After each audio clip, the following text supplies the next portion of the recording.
गोपाष्टमी व्रत कथा। कार्तिक शुक्ल पक्ष अष्टमी को गोपाष्टमी का त्योहार मनाया जाता है। इस दिन भगवान श्री कृष्ण ने गौचारण लीला शुरू की थी, जिसके लिए गौ माता की सेवा की जाती है। इस दिन बछड़े सहित गाय का पूजन करने का विधान है। आज हम आपको गोपाष्टमी की कथा सुनाने वाले हैं। गोपाष्टमी की कथानुसार इस दिन गौ माता की पूजा की जाती है।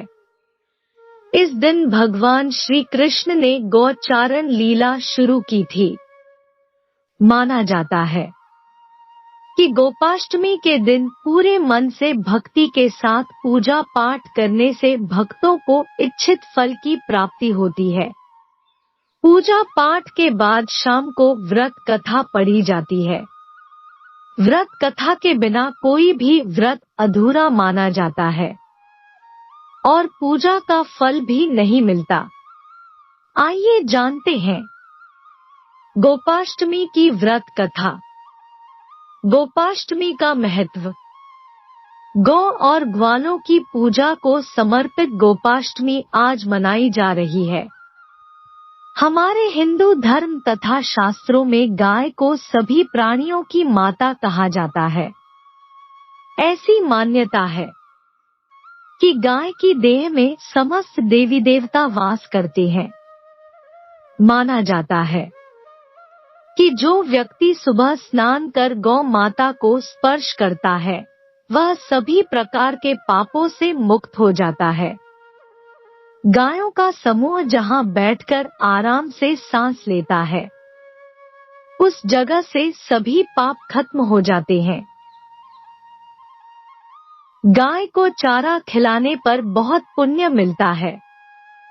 यह पुण्य हवन या यज्ञ करने के समान होता है। जिस घर में सभी सदस्यों के भोजन करने से पहले गाय के लिए खाना निकाला जाता है, उस परिवार में कभी भी अन्न धन की कमी नहीं होती है। गोपाष्टमी पूजन विधि। इस दिन बछड़े सहित गाय का पूजन करने का विधान है। इस दिन प्रातः काल उठकर नित्य कर्म से निवृत्त होकर स्नान करते हैं। प्रातः काल ही गौओं और उनके बछड़ों को भी स्नान कराया जाता है। गौ माता के अंगों में मेहंदी, रोली, हल्दी आदि के थापे लगाए जाते हैं। गायों को सजाया जाता है। प्रातः काल ही धूप, दीप, पुष्प, अक्षत, रोली, गुड़, जलेबी, वस्त्र और जल से गौ माता की पूजा की जाती है और आरती उतारी जाती है। पूजन के बाद गौ ग्रास निकाला जाता है। गौ माता की परिक्रमा की जाती है। परिक्रमा के बाद गौओं के साथ कुछ दूर तक चला जाता है। गोपाष्टमी व्रत कथा। प्राचीन काल में एक बार बाल गोपाल भगवान कृष्ण जब 6 साल के थे, तो माँ यशोदा से कहने लगे कि माँ, अब मैं बड़ा हो गया हूँ और अब मैं बछड़े चराने नहीं जाऊंगा, मैं गौ माता के साथ जाऊंगा। इस पर यशोदा ने बात नंद बाबा पर टालते हुए कथा की, अच्छा ठीक है, लेकिन एक बार बाबा से पूछ तो लो। इस पर भगवान कृष्ण जाकर नंद बाबा से कहने लगे कि अब मैं बछड़े नहीं बल्कि गाय चराने जाया करूंगा। नंद बाबा ने उन्हें समझाने की कोशिश की, लेकिन बाल गोपाल के हठ के आगे उनकी एक न चली। फिर नंद बाबा ने कृष्ण से कहा कि ठीक है, तो पहले जाकर पंडित जी को बुला लाओ ताकि उनसे गौचारण के लिए मुहूर्त का पता लगाया जा सके। ये सुनकर बाल गोपाल दौड़ते हुए पंडित जी के पास पहुँचे और एक सांस में उनसे कह डाला कि पंडित जी, आपको नंद बाबा ने गौचारण का मुहूर्त देखने के लिए बुलाया है। आप आज ही शुभ मुहूर्त बताना तो मैं आपको खूब ढेर सारा मक्खन दूंगा।